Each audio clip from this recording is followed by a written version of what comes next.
ಹೊಸ ರೋಡಲ್ಲಿ ಹಾಕಿ ಬರ್ತೀನಿ ಅಂತ ನಿಮ್ಮೂರಲ್ಲಿ ನಾನು ಪ್ರಮಾಣ ಮಾಡ್ತೀನಿ. ಕಾಂಟ್ರಾಕ್ಟ್ರು ಪೂಜೆ ಮಾಡಿಲ್ಲಿ ಕೆಲಸ ಮಾಡಿಲ್ಲ. ಈಗಾಗಲೇ ಬೆಳಗ್ಗೆ ಕೂಡ ಅಧಿಕಾರಿ ಕರೆದು ಮಾತಾಡಿದ್ದೀನಿ.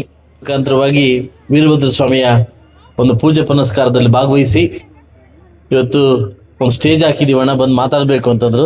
ಒಂದು ಸನ್ಮಾನ ಇಟ್ಕೊಂಡಿದ್ದೀವಿ ಅಂತ. ನಾನು ಆರ್ಕೆಸ್ಟ್ರಾ ಎಲ್ಲ ಬರಲ್ಲ ಅಂತ ಮೋಸ್ಟ್ಲಿ ಅಲ್ಲ, ಇದು ವೇದಿಕೆ ಕರೆದು ಇಷ್ಟು ಅದ್ಧೂರಿಯಾಗಿ ನನಗೆ ಸ್ವಾಗತ ವಹಿಸಿದ್ದಕ್ಕೆ ನಿಮ್ಮೆಲ್ಲರಿಗೂ ಊರಿನ ಪರವಾಗಿ ನಾನು ಸ್ವಾಗತವನ್ನು ಕೋರ್ತಾ ನಾನು ಥ್ಯಾಂಕ್ಸ್ ಹೇಳ್ತೀನಿ. ಹಾಗೆ ನಾನು ಬಾಚ್ಮಕ್ಳಿಗೆ ಲಾಸ್ಟ್ ವರ್ಷ ಒಂದು ಮಾತು ಕೊಟ್ಟಿದ್ದೆ, ನೆಕ್ಸ್ಟ್ ವರ್ಷ ರೋಡ್ನ ಮಲ್ಲೆಕೊಪ್ಪಿಂದ ರೋಡ್ ಹಾಕಿ ನಾನು ಬರ್ತೀನಿ ಅಂತ ಹೇಳಿದ್ದೆ.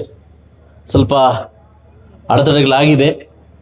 ಒಬ್ಬ ಉದ್ಯಮಿ ಲಾಸ್ಟ್ ನೆನ್ನೆ ಕೂಡ ಮಾತಾಡಿದ್ದೀನಿ, ಒಬ್ಬ ಕಾಂಟ್ರಾಕ್ಟ್ರು ಪೂಜೆ ಮಾಡಿಲ್ಲಿ ಕೆಲಸ ಮಾಡಿಲ್ಲ. ಈಗಾಗಲೇ ಬೆಳಗ್ಗೆ ಕೂಡ ಅಧಿಕಾರಿ ಕರೆದು ಮಾತಾಡಿದ್ದೀನಿ. ನಾನು ನಾಳೆ ವಿದೇಶಕ್ಕೆ ಹೋಗ್ತಾ ಇದ್ದೀನಿ. ಬರೋ ಒಳಗಡೆ ಇದಕ್ಕೂ ನಾನು ಉತ್ತರ ಬೇಕು ಅಂತ ಕೇಳಿದ್ದೀನಿ.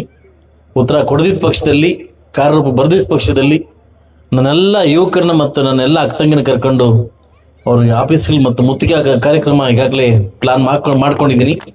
ಬಂದಿದ್ದ ತಕ್ಷಣ ಕಾರ್ಯಗತ ಮಾಡ್ತೀನಿ ಮಾತು ಕೊಟ್ಟು, ಮುಂಬರುವ ವರ್ಷಕ್ಕೆ ಇದೇ ವೀರಭದ್ರ ಸ್ವಾಮಿಯ ದೇವಸ್ಥಾನಕ್ಕೆ ಬರಬೇಕಾದ್ರೆ ಹೊಸ ರೋಡಲ್ಲಿ ಹಾಕಿ ಬರ್ತೀನಿ ಅಂತ ನಿಮ್ಮೂರಲ್ಲಿ ನಾನು ಪ್ರಮಾಣ ಮಾಡ್ತೀನಿ.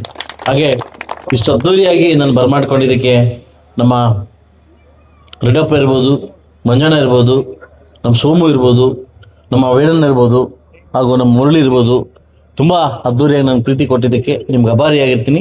ನನ್ನೆಲ್ಲ ಯುವಕ ಮಿತ್ರರು ಕೂಡ ಅಭಾರಿಯಾಗಿರ್ತಾ ಇದ್ದೀನಿ.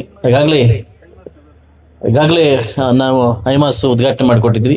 ತುಂಬ ಸುಂದರವಾಗಿ ಕಾಣಿಸ್ತಾ ಇದೆ ಊರೀಗ. ಮುಂದೆ ಕೂಡ ವಾಟರ್ ಫಿಲ್ಟರ್ ಹೇಳಿದಿರಿ, ರೋಡ್ ಹೇಳಿದಿರಿ, ಖಂಡಿತವಾಗ್ಲೂ ಮಾಡಿಕೊಡ್ತೀನಿ. Thank you very much.